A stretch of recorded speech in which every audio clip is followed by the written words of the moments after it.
Hello everybody, my name is AK. My mic, or voice, or whatever you want to call it, it might sound different because I'm using my headset microphone from my PlayStation and not my fancy pants, uber sexy, really good microphone that's connected to my PC. I tried to do this on stream, but unfortunately I got dragged down in semantics, so we'll just go from here and try and explain it. So the other day I was playing a game of, I think it was Breakthrough, possibly? Yeah, it was Breakthrough. And I was using the SG553, which has a damage of 33, a rate of fire of 720, and all of these various little stats in between. And at one point I was running around and the gun had 30 round fast mag on it. And it was doing pretty well. I'm pretty much sure this was the setup I was using at the time. Alright, but I was using the normal suppressor and I had a scope of some description. Alright, it was like this. And it was really good and it was helping, but there were times when I would be getting into situations where there were far too many enemies and 30 rounds, even if it reloaded quickly, really wasn't cutting it. So I decided to do something drastic and I wanted to put the biggest mag that I had on, which is my 40 round mag. And I had some space left over from removing the attachments to put this suppressor on, which reduces recoil buildup and improves recoil recovery at the cost of hipfire accuracy and weapon sway. We were playing on Siege of Cairo, and we'd just gotten past the second objective, and we were in the streets where you've got A and B, and A is in like a little market area, and B is in the open area where the tank can get around the corner. Okay, and this was the setup I was using, and what I found whilst using this setup, in this exact setup, was that the gun itself has really quite interesting recoil dynamics and recoil recovery, as it should do with the suppressor. The sway, however, really isn't that noticeable, though I do play on 110 FOV. And normally when I use this gun, I tend not to just like hold down the trigger like that. Especially if enemies are this far away, I tend to sort of like tap fire. And if you get into a rhythm, you can really sort of like do a lot of damage from long range. And that got me thinking, this gun in its current setup, could this setup be transferred to another gun and work just the same? So I thought I'd give it a go. There is another gun that I like to use on the assault rifle class. Everyone seems to literally suck the quartz cock. I'm not a huge fan. But the L85A3 is literally one of the best guns I've ever used. Though I'm not sure how it is for controller, as I now use keyboard and mouse. I can still use a controller, but I tend to use it for games that are more like Skyrim, etc. So I set this gun up in pretty much the same way. I have the fancy long suppressor, which is 25 points, the ribbed vertical, which is 20, and I have a big old chunky magazine.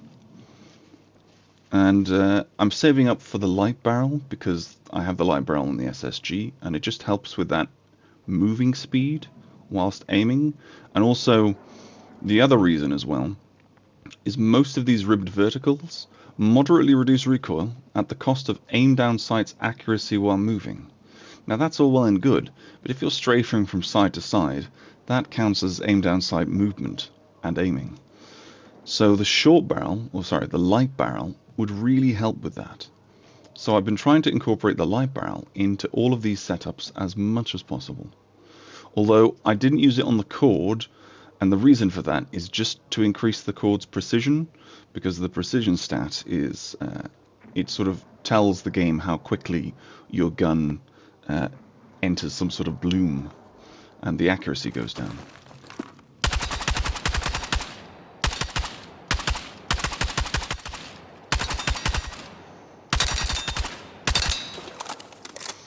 So this seemed to transfer pretty well.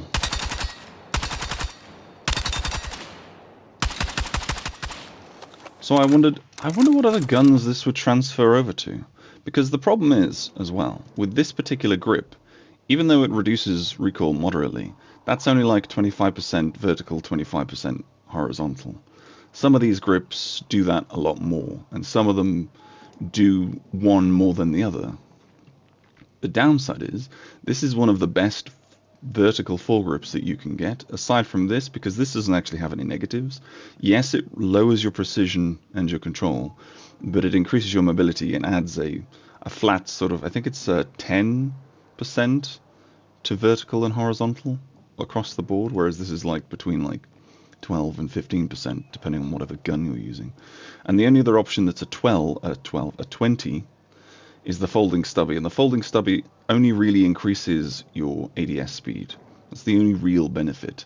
It does increase your mobility, but again, that's only strafing from side to side whilst aiming. And it does lower the, your accuracy, but it's only a slight reduction to recoil. So this I found was the best medium sort of position. However, this does unfortunately mean that you are relegated to pretty much using iron sights for most guns. Now, some guns have got really good clean iron sights, like this gun, and the M433's got nice iron sights. The Scar has iron sights. It definitely has them. Not sure if they're good or bad, but in this setup, this gun is just as good as it normally is. And I think it's helped out a lot by the suppressor.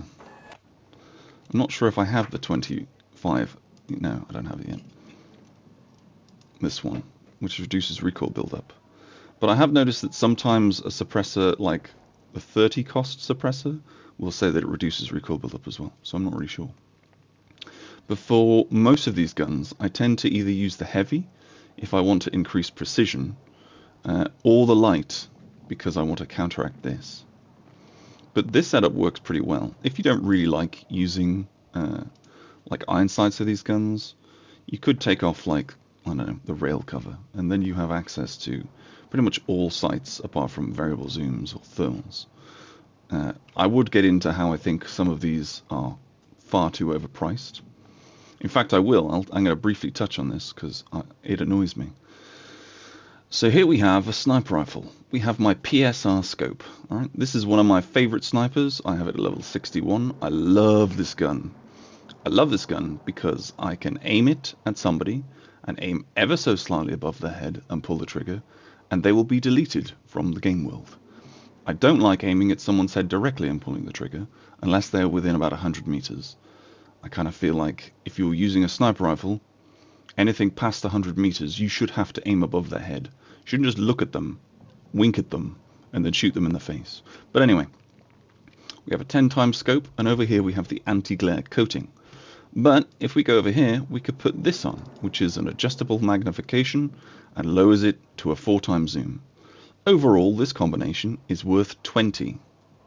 Although technically this is only worth 5, because most iron sights in the game are 5. So really, when you're putting an iron sight on your gun, you're only really adding an extra 5, because there's 5 already there. That's how the game works it out. So even though it says 10, it's really 5. But the thing that really irks me, okay, let's do the 6 times scope, just for argument's sake. Alright, 6 times scope, there we go, cool. And then we have a 4 times scope. 6 times, 4 times, 6 times, 4 times. Granted, it is only a dual zoom lens, however, there are certain attachments that are just dual zoom lenses, like for instance, this fancy thing that was released, that was all green when it was released and now it's not. And that only does 1 and 4, which I suppose is slightly better if you're trying to do close range shooting, but that's neither here nor there. But these variable zooms cost 25. Now granted, you can go from 1, 2, 3, 4 and 5 times zoom, and I'll show you that on this gun. So if we go to the mini scout, I've got this pretty much packed full of bullshit. I don't need it this packed, so we'll just take this off. All right? And then we'll put one of these LPVs on. Alright, so we'll go with this one. Now when you're aiming, you press, well, I press V and it zooms in, and then it zooms in again and again, and then back to 0. So 1, 2, 3, 4, and then done. Alright, so you do get more choice in where your sort of zoom level goes. I actually really like this LPV because it has a really clean scope.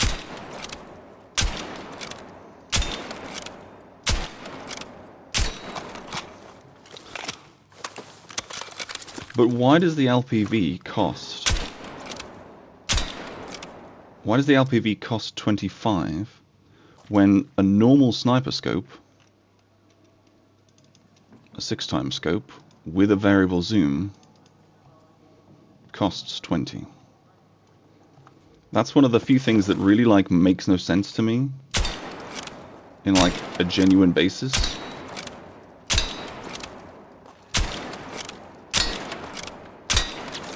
I just realized why I can't hold my breath and why I can't steady my scope properly. And that's because I'm not technically a sniper, am I? I'm on the assault class. Or is it support? Yeah, I was on assault.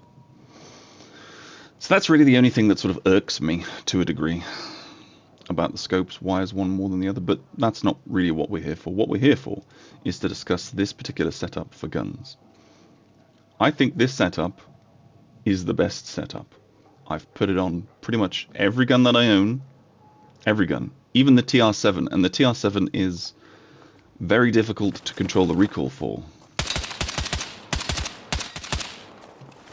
Like, you don't really want to be engaging people this far away with the TR7, if you can help it. Like, this is probably as far as I'd want to engage anyone. But the fact that this does so much damage, and the recoil is pretty much like the same every single time, which is sort of like bang, bang, bang, bang, bang, and then all the way up. And then slowly goes left again. That it's kind of easy to sort of remember. Like, you can pretty much, like, you know, judge where it is. Now, the only thing I didn't change, well, I sort of changed in this setup to all of the others, is I did put a scope on it. Because the iron sights on the TR7 are just horrendous. Though if you didn't want to put a scope on it, you could put a 25 round fast mag, if that's really your prerogative. There's no way you can put a 30 round mag on it with this setup unless you change the barrel. But you need the light barrel, because the light barrel increases accuracy while moving, okay? And this reduces accuracy while moving. Also, sometimes this says that this reduces accuracy while moving and whilst ADS, and sometimes it just says it reduces accuracy while moving. I'm not sure if they're all the same. I would assume they are all the same, but there you go. It does mean you can't really put any other sorts of attachments on the gun. Like, this is what I was talking about. So see, I've got 95 out of 100, but I can put any one of these sights on because they're a 10, because they're only really adding 5. I'm not sure if that's intentional or not. I also think, personally, any barrel, any attachment that is considered the basic barrel should cost less than 10. It should not cost me 10 to put this on. It should cost, like, 0 in, like, the best world possible, or 5 if you're really trying to be a bit of a dick, you know? Like, the flash hider should basically be free. Basic barrel should be free. These things should all have a cost. These should all have a cost, apart from the basic barrel, the basic magazine, sorry. Again, standard bullets should have 0 cost. Because if you were to remove all of the attachments and only put on the basic attachments, so let's remove everything. Right. Basic attachments only. Alright, there we go. We don't have 100, we have 75. 75 things that we can, well, 75 points worth of shit that we can put on this gun, not 100. Why that is the thing, I do not understand. This should come to a grand total of maybe 5, 10, 15. 15 if you're being really anal, but not 25. This should not be 25. I mean, it's counting the sights, the iron sights, the things that are installed on a gun so you don't need to use a sight, okay?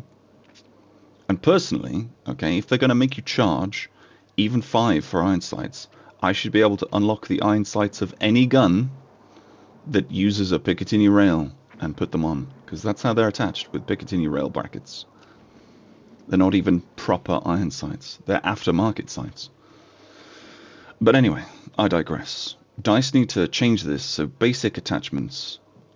So the default attachments, these things. This little symbol says default. Default attachments should cost nothing. But that does mean, unfortunately, like if we, for instance, reset this gun, okay, to the default attachments, then it has attachments that I wouldn't really consider to be default. So this says it's a default attachment for this particular like weapon variant, the warfighter variant, and I don't think that that should be default. Like, this shouldn't cost nothing. This should still cost 10, but the flash hider or nothing. Like, I mean, this is the only thing you can actually do that reduces everything entirely. Like, look, you can have 0. That's what that should be. You know? And if they did it that way, okay, so say they reduce this to 0, they could make that 10, they could make this 15, they could make that 20, they could make that 15, make this 20, you know, you could really, like, you could increase certain attachments and make them cheaper. Like, some of these sites are just awful. Like, I do not know anyone who uses this scope. Look at this, look at it. It's actually horrendous. It's like looking at a little bridge. It's like looking at a doorway with like a window in the wall. But anyway, I digress. The point is, I think the current attachment meta is kind of broken and needs to be fixed. But yes, this setup, the long suppressor, a light barrel, the ribbed vertical, and any ammo that you want, including a sight for certain guns, because, as I said, certain guns are genuinely horrendous. And it seems to work really, really well. I haven't got this to where I want it to yet. Sorry, this isn't the one I was using. But we got the right attachments. There you go. Like 40 round fast mag. I'm not even sure if I can equip it. No, I can't. But you can put the 40 round mag on. So, you know, it's kind of whatever. These iron sights are horrendous, though. I will say that. These iron sights are actually awful. They're not too bad for target acquisition, but as you can see, there are 2 target dummies either side of this, there and here. When I'm aiming at this, I can't fucking see them. So it is quite bad, but in terms of, like, you know, keeping target in the crosshair, or rather in the sight, pretty good. Also want to point out that I do not claim to be a very good player. I recently switched to keyboard and mouse from controller, and I'm still getting used to target switching. One day I will be basically like fucking laser beam accuracy. That's what I would like. One day just see a target and just look. Like that, pretty much, but consistently, all of the time, instead of just randomly. So yeah, there you go. If you want your gun to behave like a laser beam, melt every single person that comes into your peripheral, and have every gun consistently feel pretty much exactly the same, you want to put the ribbed vertical, the light barrel, if it is available, otherwise just stick to a basic barrel or extended, whichever one is the cheapest, okay? And the long suppressor, reduces recoil buildup and improves recoil recovery. Don't worry about this thing, okay? There have been many times where people have been about sort of, you know, like, we're talking like this far away from me, maybe. And as long as you do that, you're okay. I mean, it's only really an issue if someone's like here and you're shooting. All your bullets are going everywhere. But why you wouldn't be aiming at that person, I don't know. You can, but nothing happens. And it seems to transfer quite well. However, there are a few guns that I don't think it's going to transfer well to. I haven't unlocked this suppressor yet. I'm almost there. I will get it eventually, and I'll let you know whether or not it actually does improve it. But from my sort of brief testing using this setup on this gun, it's not as good. I think it's mainly to do with the recoil pattern, but that's just me. It works fine on the AK4D. It works fine on the NVO, though a scope would probably be useful. You don't need to put a 40 round mag on there if you don't want to. You can have less if you want more attachments. But the setup is really good. It's also really quite amazing on the cord, though I don't have the 𝓼𝓵. Well, I do have the 𝓼𝓵, but I don't use the 𝓼𝓵. And the reason I don't use the 𝓼𝓵 is because the cord has horrendous iron sights. Even though they are really clean, the iron sights are clean, okay? Like, they're very clean. But if you notice, while I'm aiming at this person, quite a lot of my sort of peripheral is covered up by the iron sights. I haven't actually tested this yet, though. But if we change that to wide, what happens? Yeah, see, it doesn't really change anything. If anything, it makes it a bit worse. Also, want to point out as well that if you have your field of view set to wide, I kind of feel like you ADS a lot slower than if you have it set to narrow. Like, you can go backwards and check, like rewind. Like, that just feels quicker. To me, anyway. It does mean that your gun is closer to your screen and therefore takes up a bit more space, but overall I think it's better anyway. But if I was going to shoot things at that sort of a distance anyway, I would use it in burst fire.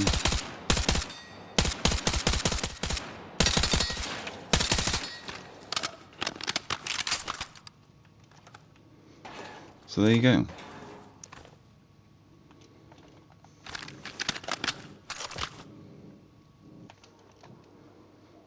If you want a really good setup for a gun that turns the gun into a laser beam and gives you lots of bullets to do so and keeps you off radar, fully hides in world spotting, then this is the setup for you. Anyway, that's kind of it. Thank you very much for watching. If you liked it, a like, I guess, would be appreciated. If you didn't, I'm sorry I didn't like it. I'm sorry I also don't make many of these videos. I'm not really good at them. I don't really think they do very well in relation to shorts or just live streams in general. But I'm going to try and branch out as much as possible. Although I'm not very good with game guides, because I think everything is far too subjective, and what you like might not be what I like. But that's about it. Anyway, take it easy. Doodles. Bye.